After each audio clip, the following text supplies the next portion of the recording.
Assalamualaikum warahmatullahi wabarakatuh. Perkenalkan, nama saya Alma Devina Fitri Gunawan dari kelas 2B Pendidikan Jasmani NPM 192191060. Sini saya akan mempresentasikan tentang apa prinsip-prinsip pengembangan kurikulum. Kurikulum dikembangkan berdasarkan pada prinsip-prinsip yang diatur olehnya atau yang dianut olehnya. Prinsip itu pada dasarnya merupakan kaidah yang menjiwai kurikulum tersebut. Yang pertama itu adalah prinsip umum. Ada beberapa prinsip umum dalam pengembangan kurikulum. Prinsip yang pertama adalah prinsip relevansi. Secara umum, istilah relevansi diartikan sebagai kesesuaian atau keserasian. Pendidikan dengan tuntutan kehidupan masyarakat. Artinya pendidikan dipandang relevan jika hasil perolehan pendidikan itu bersifat fungsional. Ada dua macam relevansi yang harus dimiliki kurikulum, yaitu relevan keluar dan relevansi di dalam kurikulum itu sendiri. Yang kedua adalah prinsip fleksibilitas. Fleksibilitas ini artinya lentur atau tidak kaku dalam memberikan kebebasan bertindak. Dalam kurikulum pengertian itu dimaksud kebebasan dalam memilih program-program pendidikan bagi murid dan mengembangkannya program pendidikan bagi para guru. Dan yang ketiga adalah prinsip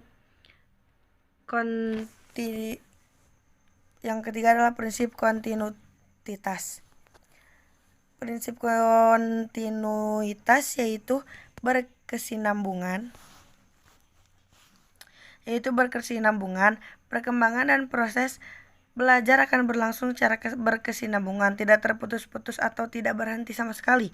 Oleh karena itu, pengalaman-pengalaman belajar yang disediakan kurikulum juga hendaknya berkesinambungan antara satu tingkat kelas dengan kelas yang lainnya, antara satu jenjang pendidikan dengan jenjang pendidikan yang lainnya, juga antara jenjang pendidikan dengan pekerjaan.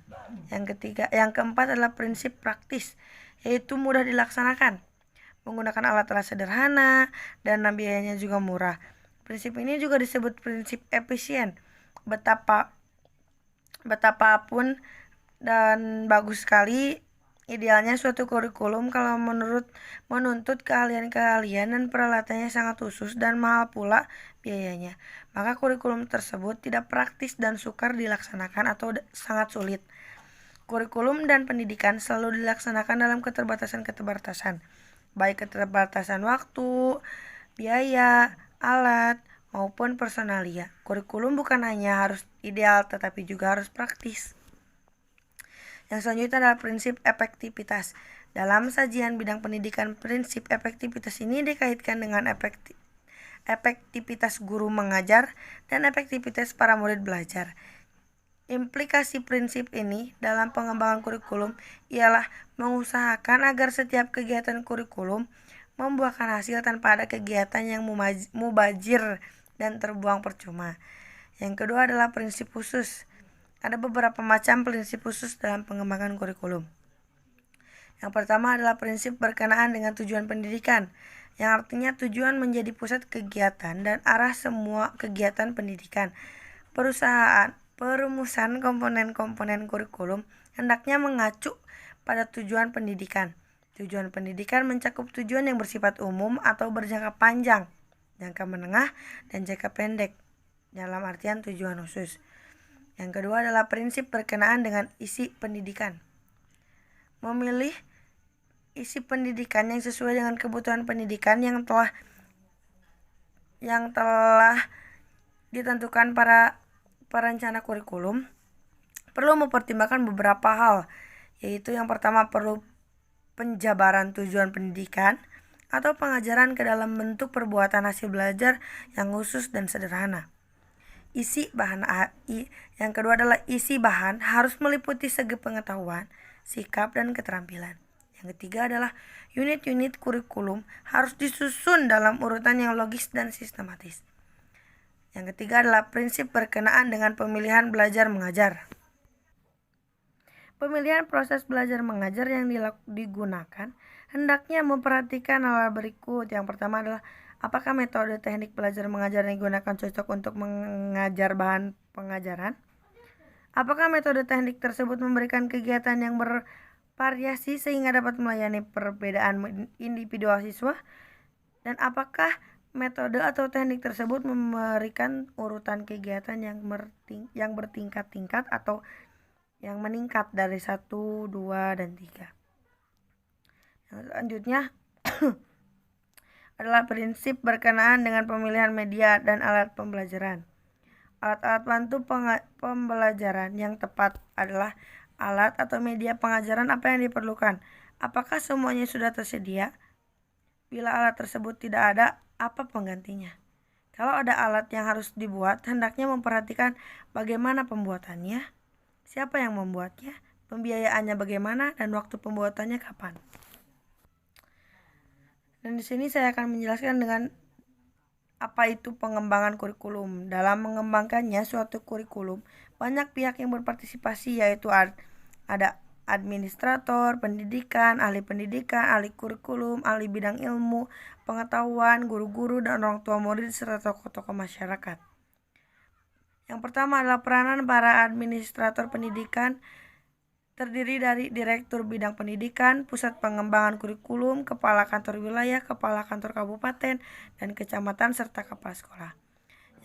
Yang kedua adalah peranan para ahli.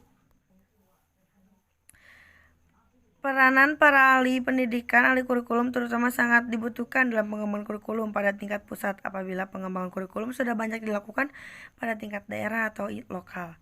Maka partisipasi mereka pada tingkat daerah, lokal, bahkan sekolah juga sangat diperlukan, sebab apa yang telah digarikan pada tingkat pusat belum tentu dapat dengan mudah dipahami oleh para pengembangan dan pelaksana kurikulum di daerah. Yang ketiga adalah peranan guru.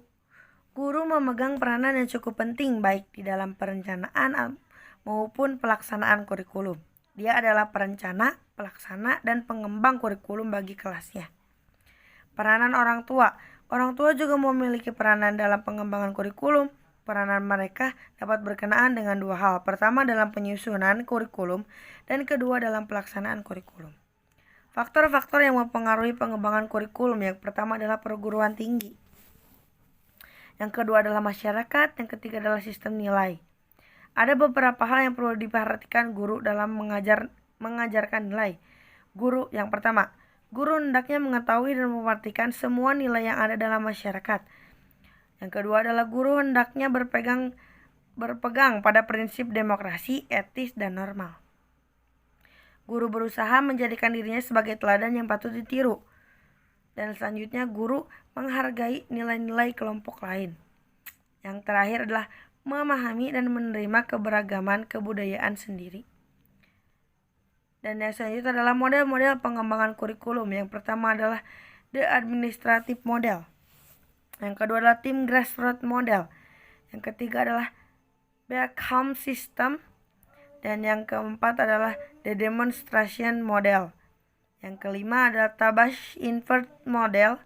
Yang keenam adalah Roger interpersonal relation model. Yang ketujuh adalah the systematic actions atau research model. Yang kedelapan emerging technical model. Dan mungkin itu saja yang dapat saya sampaikan. Untuk kesimpulannya adalah kurikulum merupakan rancangan pendidikan yang merangkum semua pengalaman belajar yang disediakan bagi siswa di sekolah. Dalam kurikulum terintegrasi filsafat, nilai-nilai pengetahuan, dan perbuatan pendidikan. Kurikulum disusun oleh para ahli pendidikan atau ahli kurikulum, ahli bidang ilmu, pendidik, penjabat pendidikan, pengusaha, serta unsur-unsur masyarakat lainnya.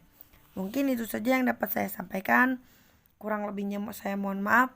Wabillahi taufiq wal hidayah. Wassalamualaikum warahmatullahi wabarakatuh.